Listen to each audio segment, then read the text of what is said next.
In this tutorial, we are going to explain what is meant by intraspecific competition. If a group of organisms all need the same resource in order to survive and reproduce or have offspring, but there is a limited amount of the resource available, they are going to compete for the resource.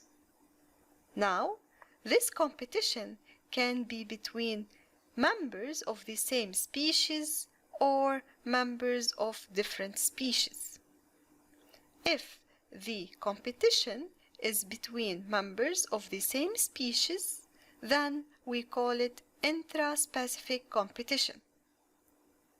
On the other hand, if it is a competition between members of different species, then we call it interspecific competition.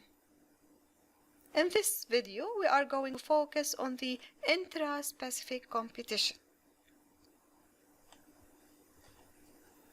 So we agreed that the intraspecific competition occurs when individuals of the same species compete with one another for resources such as food, water, and breeding sites.